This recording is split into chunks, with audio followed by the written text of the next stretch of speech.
আসসালামু আলাইকুম। আমি ডাক্তার ফাইজুল হক। কেমন আছেন সবাই? আশা করি অনেক ভালো। যারা আমার ভিডিও দেখছেন তারা তো আমার পরিচয় জানেন। যারা ভিডিও দেখেন নাই তাদের জন্য আমার পরিচয় বলি। আমি ডাক্তার ফাইজুল হক। পড়াশোনা করেছি হোমিওপ্যাথিক, ইউনানি এবং আয়ুর্বেদিক মেডিসিনে। এই পেশায় আছি প্রায় 22 বছর।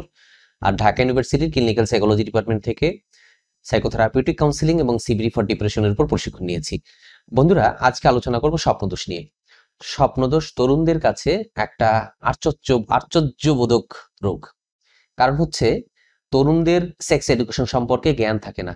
তার মা বাবা বলে না, তার স্কুলের শিক্ষকরা বলে না, তারপরে তার আসলে এমন কেউ নাই, বড় ভাই বলে না যে এই বিষয়গুলো কিন্তু হতে পারে। তরুণদের কমন একটা বিষয় স্বপ্নদোষ। এই স্বপ্নদোষ সম্পর্কে সে জ্ঞান অর্জন করে কোথা থেকে? হয় বন্ধু বান্ধবের কাছ থেকে, অথবা রাস্তার ক্যানভাসারদের কাছ থেকে, অথবা ইউটিউবের ভিডিও থেকে, অথবা কোনো পত্রিকা থেকে, লেখা থেকে।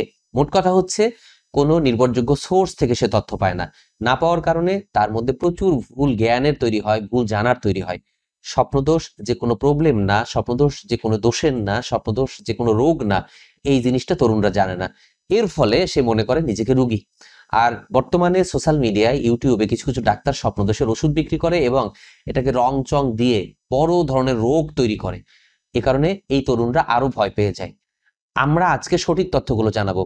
স্বপ্ন দোষ এই নামের মধ্যে একটা সমস্যা আছে।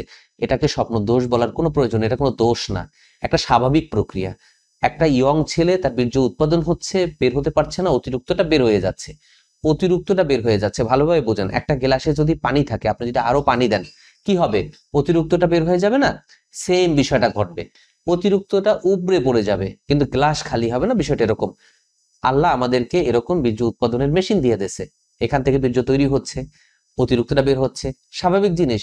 শরীরের উপর কোনো বাজে প্রভাব পড়ে না, শরীর খারাপ হয় না, স্বাস্থ্য ভেঙে যায় না, স্মৃতিশক্তি দুর্বল হয় না। ঠিক আছে?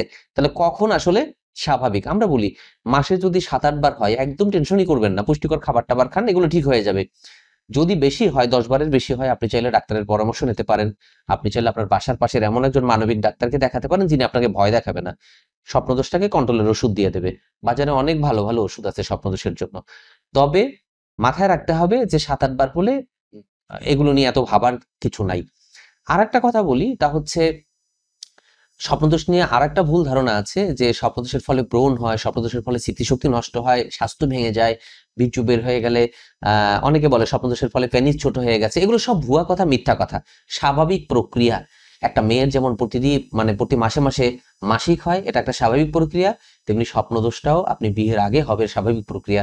যদি কারো না হয়, একদম টেনশনের কিছু নাই। কারো নাও হতে পারে, আর আবার অনেকের হতেও পারে। সবগুলোই স্বাভাবিক। ঠিক আছে? তাহলে টেনশন করবেন আর। আশা করি স্বপ্নদোষ নিয়ে টেনশন করবেন না।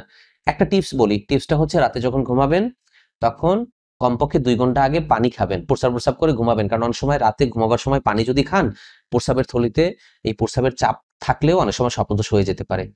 আর একটা গুরুত্বপূর্ণ কথা, আমার ভিডিও, আমার ছবি দিয়ে অনেকগুলো ফেক ভুয়া ফেসবুক পেজ আছে। সাবধান থাকবেন, অনেকে কিন্তু বিজ্ঞাপন দিয়ে ওষুধ বিক্রি করতেছে যার সাথে আমার কোনো সম্পর্ক নাই। আমার মাত্র 2টা মোবাইল নাম্বার। এক নাম্বার হচ্ছে 01712859950, আর একটা হচ্ছে 01972859950। আর আমার চেম্বার ঢাকা জেলার ধামরাই থানার ইসলামপুর একটা চেম্বার আছে, আর একটা আছে সাভার বাজার বাস স্ট্যান্ড। আসতে চাইলে এই নাম্বারে ফোন দিয়ে কনফার্ম হয়ে জেনে আসবেন। অন্য কোনো নাম্বার আমার নাই। আল্লাহ হাফেজ।